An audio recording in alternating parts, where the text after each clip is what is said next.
Now that we know the value of the penalty unit, so it's at the moment $181.74 per unit, what we want to have a look at is we're going back into our card. What we want to have a look at now is what are the potential risks. So the first thing that I've done here is I've actually pulled out a couple of the documents, the standard form document, plus also the greater than 5 years document. And as I indicated in the previous training video, what we've got there is so from section 26 through to 30, and then there's a couple of other sections also which are relevant, but this is the main section of the Act. So if I just come back through to the Act inside of here, now I might just move me over here. So if we have a look inside of here, so it's part 2, we're looking at the residential tenancies, so section 26 through to 30G. They're the main sections, and then there's some other contributing areas. And what I've done as part of the Trello board is I've broken this up. So I just want to explain, there'll be a number of training videos in here when I've actually finished. I've just copied out the different sections that are really relevant. So I've spent a fair bit of time in going through for you, pulling out the sections that are a potential risk. Now, when you're looking at creating audits, and we've got all of these in our audit documents, when you're looking at creating audits, what you must do is, particularly around the new tenancies, you must be then taking into account all of these aspects. So for example, are the documents in the standard form? Now, if you've got a template that you're using, then that's fine. Once it's agreed and approved once, it'll be okay. And then you've got different terms in there, invalid terms, fixed term agreements, and those sorts of things. So what I'm not going to go through every one of the sections, but we can have a look at this when we have a look at the Tenancies Act here. So section 26 through to 30G. Now, all of those are relevant.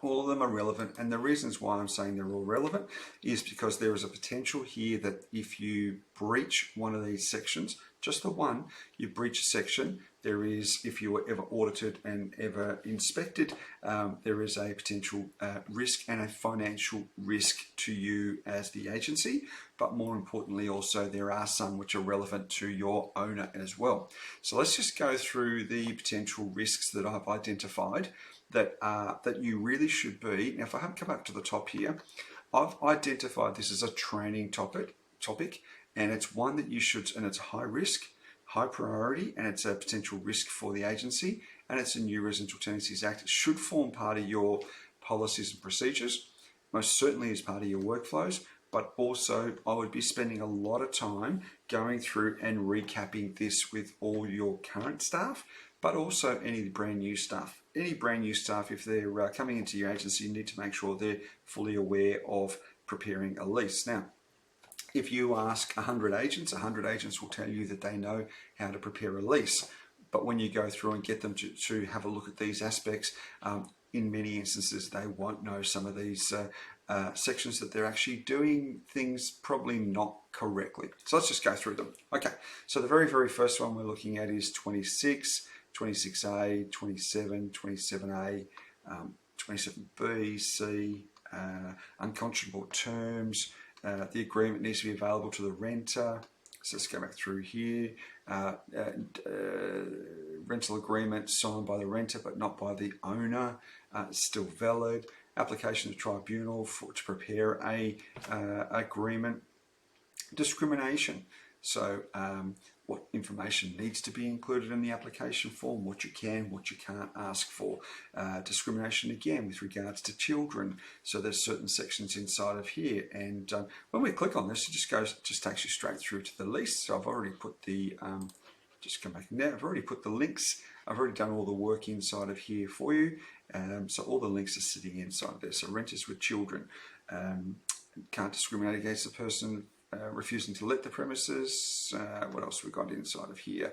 Restriction of personal information that's being provided by a prospective renter or an applicant. So you can't go and take all the information that a tenant's giving you and then use it for other purposes. You can't then start adding it onto databases, selling it off, and those sorts of things.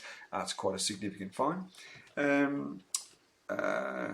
Keep going down inside of here. Information that the owner needs to, or the rental provider needs to disclose before there's a tenancy created. There's a lot around that, and a lot of agencies will fall down at that point. So 30D and 30E. So 30D and 30E are two areas that a lot of agencies will find themselves exposed and at risk. I don't think we're going out and just deliberately, in many of the ads, deliberately deceiving or misleading. But if you've written an ad that probably isn't correct and it doesn't follow the guidelines for the agency, you need to have really strong guidelines for the agency for advertising. If you haven't got that, then there is a potential that you'll find yourself being fined.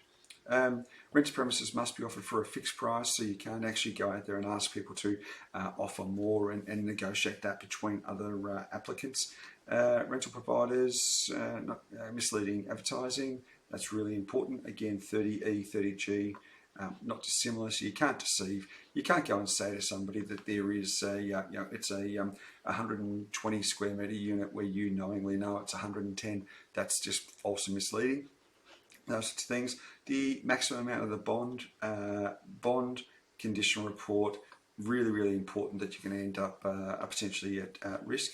Condition report. The main thing that I see with condition reports is that they're not signed, so that's a breach. They don't have photographs. They haven't been given to, and obviously many of them now are using electronic. Many agencies use electronic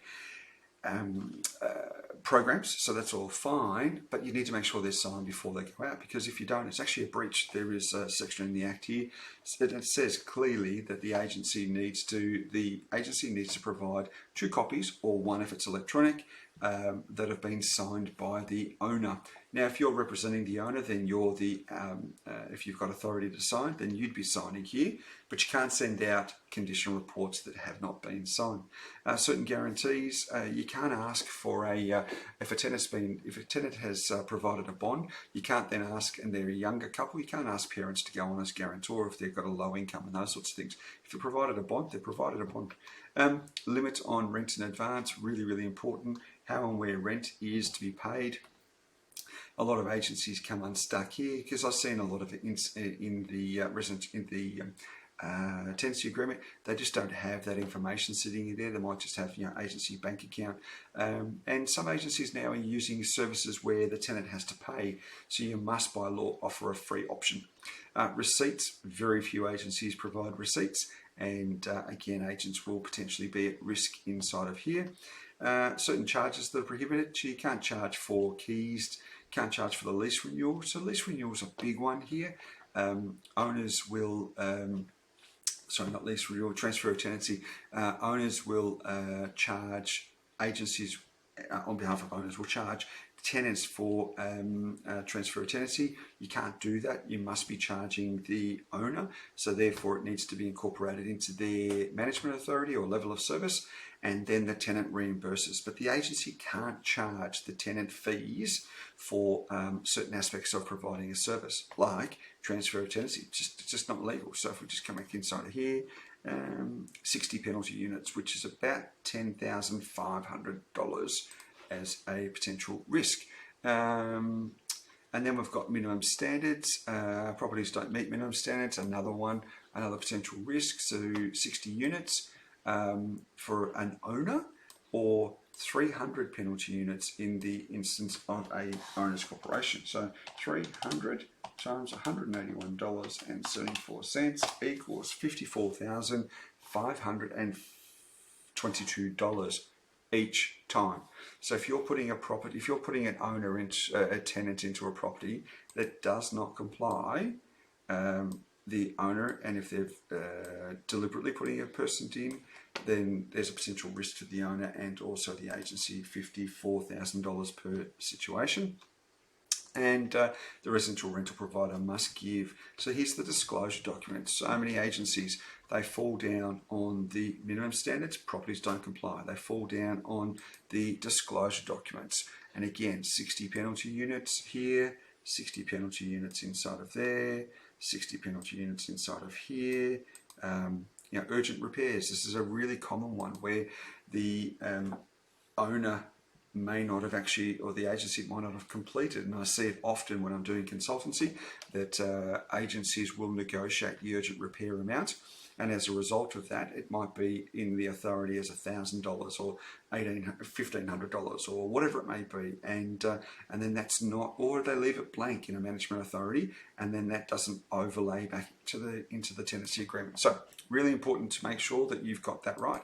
And I often see when I'm doing audits, the urgent repairs section will be blank. So then that's $4,000 if it's blank, it should be, and then I go across into the lease and it still says the $2,500. That's a 60 penalty unit, so $10,500 potential fine or risk to the agency. So I just want to share with you what we've done here, and I'll go through where the different references are. So we've got the Tenancies Act here, and then in the next video, I'll go through some of the regulations as well. And then further down into the card, I'll go through and explain what the actual penalties are. Hope you find this helpful. Bye for now.